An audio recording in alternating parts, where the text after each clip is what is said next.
Hello everyone, this is Siddharth Patel. Welcome to Magnet Brains. Magnet Brains एक complete free education platform है। इसका मतलब यह है कि मैग्नेट ब्रेन्स पर हम आपको 2 चैप्टर फ्री में देने के बाद बाकी के चैप्टर्स के लिए हम आपसे कोई फी चार्ज नहीं करते हैं, ना ही कोई सब्सक्रिप्शन की मांग करते हैं।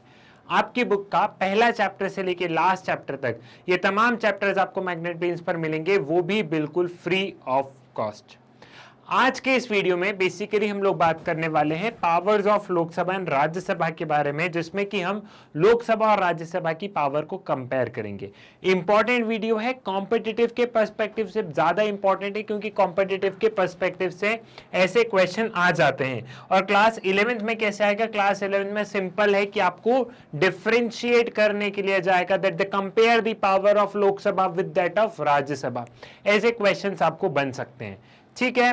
सो इस वीडियो को ध्यान से समझिएगा। थोड़ी सी टेक्निकलिटीज है, लेकिन मुझे ये उम्मीद है कि आप लोगों ने मेरे प्रीवियस के सारे वीडियोस देखे होंगे, तो आपको सारी चीजें समझ में आ रही होगी। अगर नहीं देखे प्रीवियस वाले वीडियो तो प्लीज पहले उनको देखिएगा, तभी आपको ये सारी चीजें यहाँ पे समझ में आएंगी। यहाँ पे 2 इमेज लगाई है मैंने, एक है लोकसभा की, दूसरी है राज्यसभा की। इन दोनों को डिफरेंशिएट आप लोग कैसे करेंगे? एक पे अगर आप लोग देखेंगे तो ग्रीन मैट है, दूसरे पे आप लोग देखेंगे तो थोड़ा सा पिंकिश कह दो या मेहरून कह दो या रेड कह दो, जो भी, मतलब आप अलग अलग इंटरप्रिटेशन दे सकते हैं। एक में यहाँ पे मैं इसे थोड़ा सा ऐसे मान सकता हूँ, रेड मान लेते। रेड पूरा नहीं दिख रहा है, एकदम रेड वैसा नहीं है, लेकिन रेड मान लेते। दूसरे पे एक हमें रेड मैट टाइप दिख रही है ना। तो यहाँ पे क्या है, यहाँ पे 2 तरह की है। तो ग्रीन वाला जो है वो है लोकसभा, और ये जो दूसरी जो इमेज है वो राज्यसभा दर्शाती है। अब ग्रीन मैट का मैंने आपको एक लॉजिक और बताया था। ग्रीन मतलब क्या होता है? ग्रीन ग्रास भी होती है ना, ग्रास जो हमारी जो घास होती है वो ग्रीन कलर की होती है। तो लोकसभा में क्या है? डायरेक्ट पार्टिसिपेशन होता है पीपल का, हम लोग डायरेक्टली लोकसभा के इलेक्शन में पार्टिसिपेट करते हैं। वही जब राज्यसभा की बात होती है तो हम लोग डायरेक्टली यहाँ पे पार्टिसिपेट नहीं करते हैं, यहाँ पे हमारा कोई पार्टिसिपेशन नहीं होता है डायरेक्टली। तो यहाँ पे ये ग्रास रूट लेवल डेमोक्रेसी को दर्शाता है, ठीक है। आप इसे कैसे याद रखेंगे कि ये जो लोकसभा है ये ग्रास रूट लेवल डेमोक्रेसी को यहाँ पे हमें दर्शा रहा है, ठीक। ये वाली चीज समझ में आई। पार्लियामेंट जो है इंडिया में वो बाय कैमरल लेजिस्लेचर है, that is 2 houses of parliament है, one being Lok Sabha, another being Rajya Sabha. जब एक हाउस होता है तो हम उसे कहते हैं unicameral legislature. Now difference between the power of Lok Sabha and Rajya Sabha में लोकसभा और राज्यसभा की पावर का डिफरेंशिएशन करना है। इस डिफरेंशिएशन पे थोड़ा सा समय से आते हैं, मतलब 5 मिनट बाद में आते हैं। थोड़ा सा यहाँ पे दूसरी चीजें समझ लेते हैं। अच्छा, दूसरी चीज समझने से पहले मैंने पहले भी बताया है, जब भी मैं आपको एग्जीक्यूटिव वाला चैप्टर बता रहा था, लेकिन मैं फिर से बताता हूं।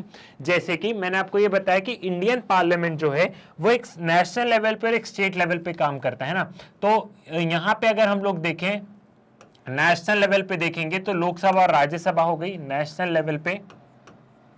नेशनल लेवल पे क्या है? नेशनल लेवल पे हो गया लोकसभा, और दूसरा हो गया राज्यसभा, दूसरा हो गया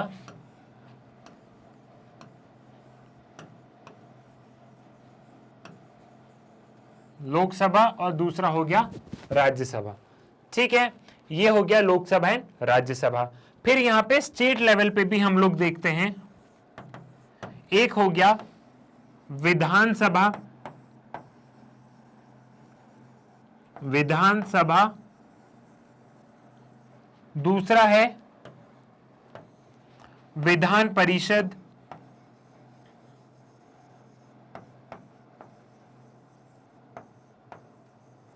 विधान परिषद, ठीक है। अब विधानसभा तो सभी स्टेट में रहता है, लेकिन जो विधान परिषद है वो सब स्टेट में नहीं रहता है। हम लोग देखते हैं कि इंडिया के अधिकतर स्टेट यूनिकैमरल लेजिस्लेचर को फॉलो करते हैं, अधिकतर, और कुछ स्टेट ऐसे भी हैं जो बायकैमरल लेजिस्लेचर को फॉलो करते हैं, वो हम लोग देख चुके हैं। इनका काम भी कानून बनाना है, इनका काम भी कानून बनाना है। तो कई बार आपने ऐसा नहीं देखा होगा कि कोई कानून, मतलब एक दूसरे से सर मैच भी तो कर सकते, हो सकता है इन्होंने भी कोई कानून बना दिया, एग्रीकल्चर पे इन्होंने कानून बना दिया और सेम कानून इन्होंने भी बना दिया। फिर किसका कानून माने? लोकसभा का माने कि विधानसभा का माने? तो यहाँ पे कॉन्स्टिट्यूएंट मेकर ने क्या किया है, कॉन्स्टिट्यूशन में 3 लिस्ट डिवाइड की है, 3 लिस्ट डिवाइड की है, ठीक है। वो 3 लिस्ट कौन कौन सी है? वो 3 लिस्ट है, पहली यूनियन लिस्ट, यूनियन लिस्ट, दूसरा है स्टेट लिस्ट, दूसरा है स्टेट लिस्ट और तीसरा है कॉन्करेंट लिस्ट। तीसरा है concurrent list.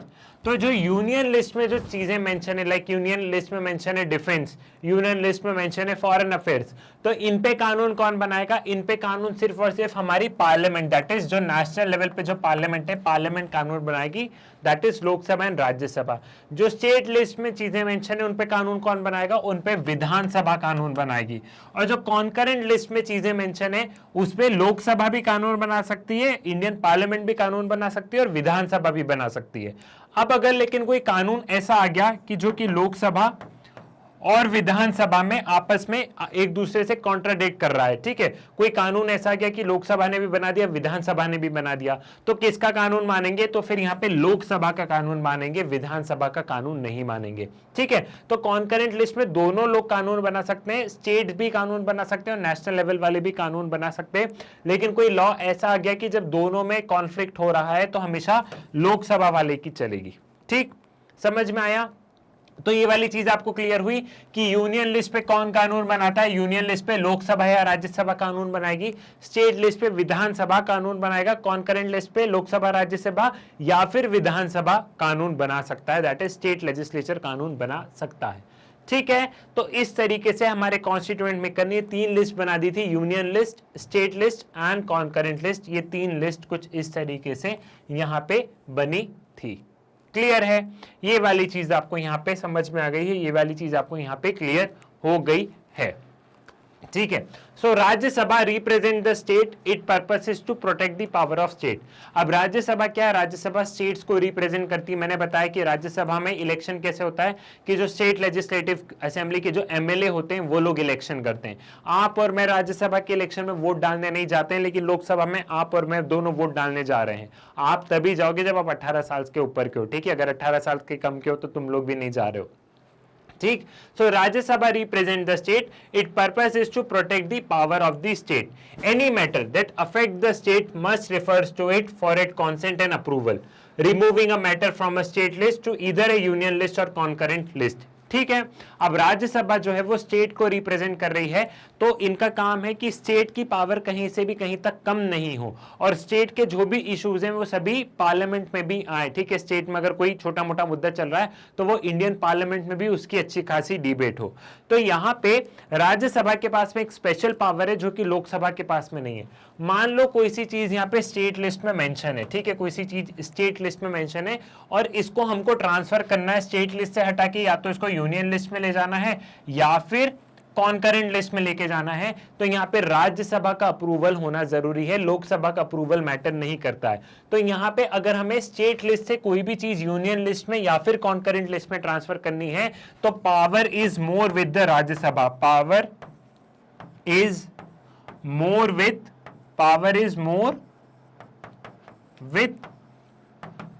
More with Rajya Sabha. यहां पे power is more with Rajya Sabha है। क्लियर है? ये वाली चीज आपको समझ में आ गई है, ये वाली चीज आपको क्लियर हो गई कि यहाँ पे पावर किसके पास ज्यादा है? यहाँ पे पावर ज्यादा राज्यसभा के पास में है, because Rajya Sabha represent the states. Clear?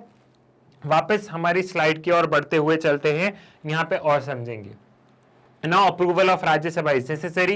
However, experience shows that the member of Rajya Sabha represent parties more than they represent their states. हालांकि हम लोग देखते हैं कि राज्यसभा में आजकल जो राज्यसभा के मेंबर होते हैं आजकल वाले, वो क्या करते हैं? वो स्टेट को कम रिप्रेजेंट करते हैं और अपनी पार्टीज को ज्यादा रिप्रेजेंट करते हैं। बीजेपी के तो बीजेपी को ज्यादा रिप्रेजेंट करेंगे, ऐसा नहीं देखेंगे कि हम मध्य प्रदेश के स्टेट से आ रहे हैं। कांग्रेस के हैं तो कांग्रेस को ज्यादा रिप्रेजेंट करेंगे, ऐसा नहीं देखेंगे कि हम उत्तर प्रदेश से आ रहे हैं। ठीक है, तो आज के तारीख में हम लोग देख रहे हैं कि यहाँ के जो मेंबर्स होते हैं, जो मेंबर ऑफ पार्लियामेंट होते हैं, वो स्टेट्स को कम रिप्रेजेंट कर रहे हैं और पार्टीज को ज्यादा रिप्रेजेंट कर रहे हैं। ये रियलिटी में हो रहा है। लेकिन बुक में हम लोग क्या लिखते हैं? बुक में लिखते हैं रिप्रेजेंट द स्टेट, लेकिन आज की तारीख में हम लोग देख रहे हैं कि ये लोग पार्टीज को ज्यादा रिप्रेजेंट कर रहे हैं। क्लियर है?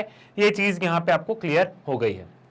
Now power exercise only by Lok Sabha. अब हमने देखा कि राज्यसभा के पास में क्या स्पेशल पावर थी कि स्टेट लिस्ट से आपको कोई सा भी मुद्दा यूनियन लिस्ट या कॉन्करेंट लिस्ट में लेके आना है तो राज्यसभा के पास में स्पेशल पावर है। अब लोकसभा के पास में भी कुछ स्पेशल पावर है जो कि राज्यसभा के पास में नहीं है, उसे समझते हैं। Introduction of money bill, the Rajya Sabha can not initiate, reject और amend money bill. The council of minister is responsible to the Lok Sabha and not Rajya Sabha. ठीक है, तो यहां पे introduction of money bill, money bill मतलब मनी मतलब रुपए, रुपयों से रिलेटेड कोई भी बिल, कुछ भी रुपए, टैक्स ऊपर नीचे करना है, टैक्स बढ़ाना है, टैक्स घटाना है, कुछ भी रुपए निकालना करना है, तो रुपए से रिलेटेड मैंने आपको प्रीवियस वीडियो में बताया कि पावर किसके पास में, पावर लोकसभा के पास में जाता है। राज्यसभा में ये बिल जाएगा तो, लेकिन राज्यसभा में सिर्फ बहस कर सकते हो, आप कुछ भी चेंजेस करने की बात नहीं कर सकते। सपोज गवर्नमेंट ने बोला कि 12 लाख पे हम 1 लाख रुपए टैक्स लगाएंगे, तो राज्यसभा वाले बोल सकते हैं कि नहीं नहीं 80,000 लगाओ, 1 लाख मत लगाओ, लेकिन राज्यसभा वाले सिर्फ बोल सकते हैं, ठीक है, उनके पास पावर नहीं है, लेकिन लोकसभा वाले इस पे वोट करेंगे। राज्यसभा के वोट की हमें जरूरत नहीं है। तो मनी से रिलेटेड मैटर जितने भी हैं उसके पास लोकसभा में ज्यादा पावर है। क्यों? क्योंकि लोकसभा हमें रिप्रेजेंट कर रहा है, लोकसभा रिप्रेजेंट द पीपल, क्योंकि हम लोग वोट डाल रहे हैं। मैंने आपको पहले भी बताया है कि जब भी लोकसभा का इलेक्शन होता है तो पूरे देश को क्या कर देते हैं, पूरे देश को हम लोग 543 कॉन्स्टिट्यूएंसी में डिवाइड कर देते हैं, और हर कॉन्स्टिट्यूएंसी से क्या होता है, हर कॉन्स्टिट्यूएंसी से हम लोग देख रहे हैं कि एक एक एमपी चूज होके ऊपर जाता है। तो Lok Sabha represents the people of India, और जो सरकार के खजाने में, जो सरकार का जो खजाना है, उनके अपने रुपए तो नहीं है, वो रुपए कौन दे रहा है, वो हमारे टैक्स के रुपए हैं, जिससे सरकार रोड बना रही है, जिससे सरकार रेलवे स्टेशन बना रही है, वो सिटीजन्स के रुपए हैं, सरकार के खुद के रुपए थोड़ी ना है। तो इसलिए लोकसभा के पास ज्यादा पावर है, क्योंकि लोकसभा डायरेक्टली पीपल्स को रिप्रेजेंट कर रही है, और राज्यसभा जो है वो स्टेट को रिप्रेजेंट कर रही है। तो मनी रिलेटेड मैटर से किसके पास पावर ज्यादा है, कि लोकसभा के पास पावर ज्यादा है। राज्यसभा सिर्फ बातें कर सकती है, इसके अलावा राज्यसभा के पास ज्यादा पावर नहीं है। साथ ही साथ जो काउंसिल ऑफ मिनिस्टर है और जो प्रधानमंत्री है वो लोकसभा के टुवर्ड्स रिस्पॉन्सिबल है, राज्यसभा के टुवर्ड्स नहीं है।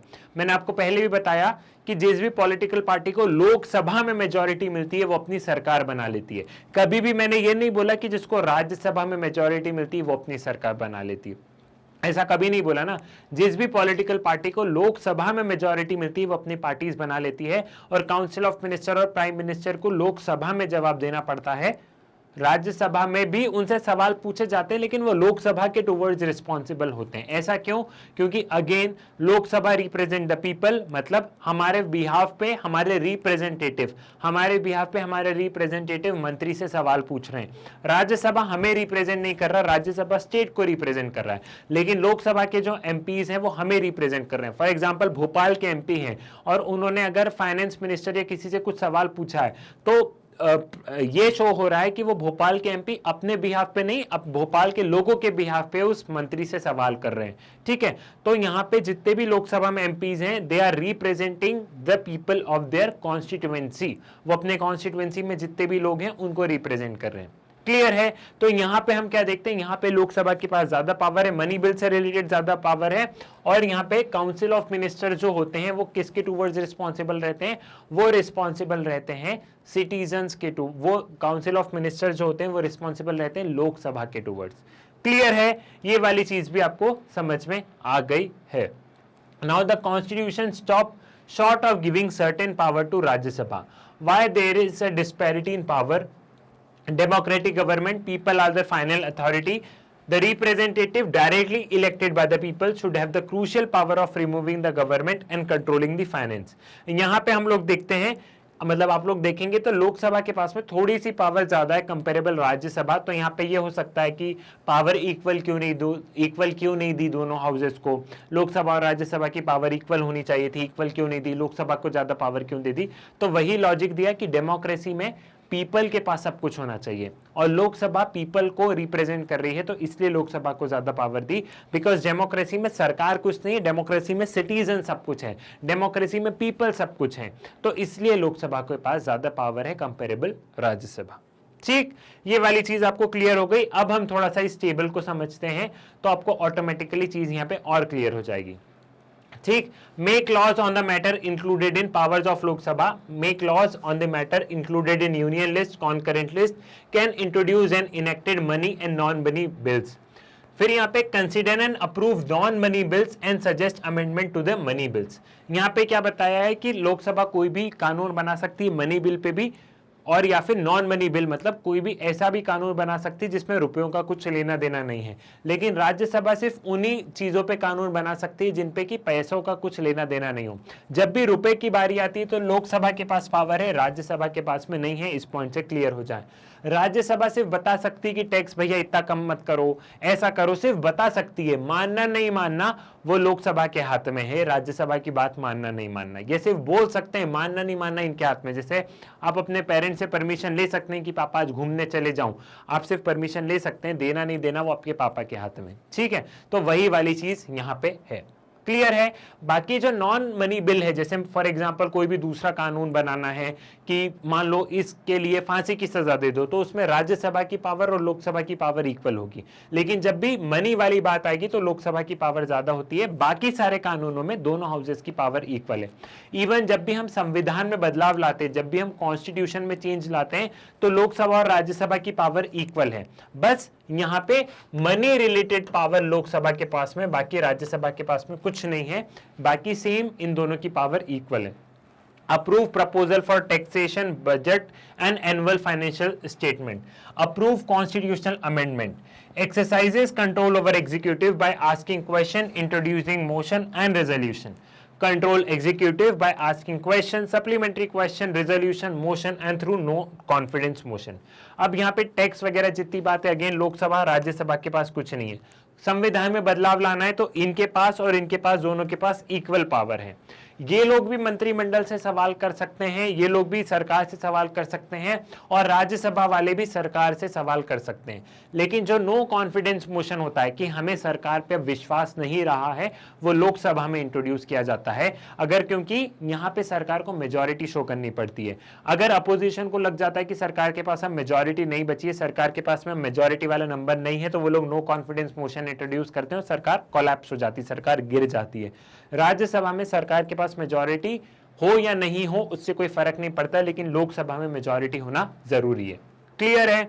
इतनी चीज आपको यहाँ पे समझ में आ गई है। स्क्रीनशॉट लेना है तो ले लो, नहीं लेना है तो कोई बात ही नहीं। ठीक है, आगे बढ़े। नाउ अमेंड द कॉन्स्टिट्यूशन, ये भी कॉन्स्टिट्यूशन को अमेंड करते हैं। Approve the proclamation of emergency, elect president, vice president, remove जज of supreme court and high court. संविधान को अमेंड करने की दोनों की पावर इक्वल है। इमरजेंसी को अप्रूव करना, कभी भी देश में इमरजेंसी लग जाती है, इमरजेंसी होती है, ठीक है, फाइनेंशियल इमरजेंसी हो गई, नेशनल इमरजेंसी हो गई, तो ये सब काम लोकसभा के पास में यहाँ पे पावर ज्यादा हो जाती है। ठीक, यहाँ पे अगर हम लोग देखें, participates in the election and removal of president, vice president, judges of supreme court, high court, it can alone initiate procedure for removal of vice president। अब यहाँ पे वाइस प्रेसिडेंट को रिमूव करने की पावर सिर्फ और सिर्फ राज्यसभा के पास में मोशन, ठीक है, कि वाइस प्रेसिडेंट को रिमूव करना है, तो वो पहला मोशन, जो पहली बार की जो वोटिंग होगी वो सिर्फ राज्यसभा में होती है, लोकसभा में नहीं होती। क्यों? क्योंकि जो वाइस प्रेसिडेंट होते हैं वो राज्यसभा के चेयरपर्सन भी होते हैं, वो कुर्सी पे बैठे रहते हैं ना, हेड बनने का काम जो रहता है, तो इसलिए वाइस प्रेसिडेंट को रिमूव करने की पावर स्टार्टिंग में थोड़ी सी राज्यसभा के पास में ज्यादा होती है। क्लियर है। साथ ही साथ लेकिन इन दोनों की पावर सेम है। अगर प्रेसिडेंट को इलेक्ट करना है, वाइस प्रेसिडेंट को इलेक्ट करना है, जजेस को रिमूव करना है, तो लोकसभा और राज्यसभा की पावर इक्वल है। ठीक। Establish committee, commission and consider their report, can give union parliament power to make laws, matter included in state list। ये लोग अपनी कमिटीज वगैरह बना सकते हैं। साथ ही साथ लेकिन राज्यसभा के पास किस में पावर है? स्टेट लिस्ट के अगर कोई भी मैटर है और उसमें पार्लियामेंट को कानून बनाना है तो राज्यसभा ही बोलेगा, राज्यसभा के पास में पावर है कि स्टेट लिस्ट वाले मैटर पे वो पार्लियामेंट को बोल दे कि हाँ तुम भी कानून बना दो। समझ में आया? तो यहाँ पे हमने देखा कि दोनों की पावर लगभग सेम है। कुछ केस में लोकसभा के पास ज्यादा पावर है, कुछ केस में राज्यसभा के पास में ज्यादा पावर है। रिवाइज करते हैं, मनी से रिलेटेड पावर लोकसभा के पास में सर, ठीक है। यहां पे और अगर हम देखें मनी से रिलेटेड पावर लोकसभा के पास में हो गई, काउंसिल ऑफ मिनिस्टर सरकार के पास मेजॉरिटी लोकसभा में होनी चाहिए तो उससे रिलेटेड भी पावर इनके पास ज्यादा है। इमरजेंसी से रिलेटेड पावर लोकसभा के पास में ज्यादा है। राज्यसभा के पास में पावर कहां ज्यादा है, कोई भी स्टेट लिस्ट पे अगर पार्लियामेंट को कानून बनाना है तो राज्यसभा के पास में पावर है, लोकसभा के पास में नहीं है। यहां पे अगर वाइस प्रेसिडेंट को रिमूव करना है तो राज्यसभा के पास में पावर है, लोकसभा के पास में नहीं है। ठीक, समझ में आया? तो ये बस इन दोनों में डिफरेंस है, बाकी सारी पावर इन दोनों की सेम है। आई थिंक आपको सारी चीजें यहाँ पे क्लियर हो गई होंगी, सारी चीजें आपको यहाँ पे समझ में आ गई होंगी। थोड़ा सा टेक्निकल है लेकिन यहाँ पे जितनी भी चीजें थी वो सारी चीजें कॉम्पिटिटिव के पर्सपेक्टिव से बहुत ज्यादा इंपॉर्टेंट है। और कॉम्पिटिटिव में ऐसी छोटी छोटी चीजें पूछी जाती है जो चीज आपको एकदम जिसमें आपका सर दर्द होने लगे ना, वही चीज कॉम्पिटिटिव एग्जामिनेशन में पूछी जाती है। आई होप आपको सारी चीजें क्लियर हो गई होंगी। सो मैग्नेट ब्रेन्स के वीडियो आप लोग यूट्यूब से एक्सेस कर सकते हैं, लेकिन बहुत बार ये होता है कि आपको यूट्यूब पे वीडियो नहीं मिल पाते हैं, तो इसका सोल्यूशन भी मैग्नेट ब्रेन्स लेके आया है, वो है मैग्नेट ब्रेन्स की वेबसाइट। मैग्नेट ब्रेन्स की वेबसाइट पे पहुंचने के लिए सिंपली आप लोग गूगल पे जाइए, गूगल पे आप लोग magnetbrains.com लिख के सर्च पर क्लिक कर सकते हैं। जैसे ही आप magnetbrains.com लिख के सर्च पर क्लिक करेंगे कुछ इस तरीके का इंटरफेस आपको नजर आएगा। नीचे दिया गया होगा एक्सप्लोर टॉप कोर्सेज, यहाँ CBSE K-12 English, CBSE 7 to 12 Hindi, UP board, Bihar board, IIT JEE NEET, UPSC तमाम तरीके के वीडियोस आपको मिलेंगे। फॉर एग्जांपल आप गए CBSE K-12 इंग्लिश में, जैसे ही आप यहाँ पे जाएंगे यहाँ पे सभी क्लासेस ओपन अप हो जाएंगी। ठीक है, हम कौन सी क्लास की पढ़ाई कर रहे हैं, क्लास 11 की कर रहे हैं। क्लास 11 पे चले, मैंने क्लास 11 को टच किया। क्लास 11 पे टच करते ही क्लास 11 के सभी सब्जेक्ट की वीडियोज आपको यहाँ पे देखेंगे। आप जैसे ही स्क्रॉल करके थोड़ा सा नीचे जाएंगे, यहाँ पे आपको क्लास 11 का पॉलिटिकल साइंस नजर आएगा। आप क्लास 11 पॉलिटिकल साइंस पे जाते हैं, यहाँ पे वॉच नाउ पे क्लिक करेंगे तो यहाँ पे क्लास 11 पॉलिटिकल साइंस के वीडियोस आपको दिखेंगे।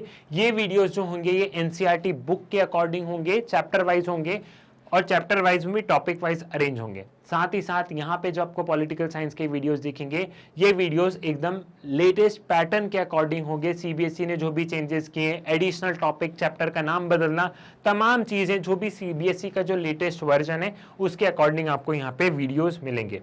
सो it is up to you, अगर आप यूट्यूब से कंफर्टेबल है तो यूट्यूब से पढ़िए, लेकिन अगर आपको यूट्यूब पे वीडियो नहीं मिल पा रहे हैं तो आप वेबसाइट के माध्यम से अपनी पढ़ाई जारी रख सकते हैं। वेबसाइट से भी नहीं पढ़ना है तो सिंपली प्ले स्टोर पे जाओ, प्ले स्टोर से मैग्नेट ब्रेन्स का ऐप डाउनलोड कर लो, वहां से भी आप इन वीडियोस को एक्सेस कर सकते हो और वहां से भी अपनी पढ़ाई को जारी रख सकते हैं। मैग्नेट ब्रेन्स एक कंप्लीट फ्री एजुकेशन प्लेटफॉर्म है। यहाँ पे क्लास केजी से लेके क्लास 12 तक पढ़ाया जाता है, साथ ही साथ यहाँ पे तमाम तरीके की कंपटीशन लेवल की भी तैयारी करवाई जाती है। सो आप लोग ज़्यादा से ज़्यादा इन वीडियोस को शेयर कीजिए, मैग्नेट ब्रेन्स के बारे में बताइए, अपने स्कूल, कॉलेज, ट्यूशन भाई बहनों को बताइए। साथ ही साथ वीडियो को लाइक कीजिए, चैनल को सब्सक्राइब कीजिए। मुलाकात होगी आपसे नेक्स्ट वीडियो में एक नए टॉपिक के साथ, तब तक के लिए धन्यवाद।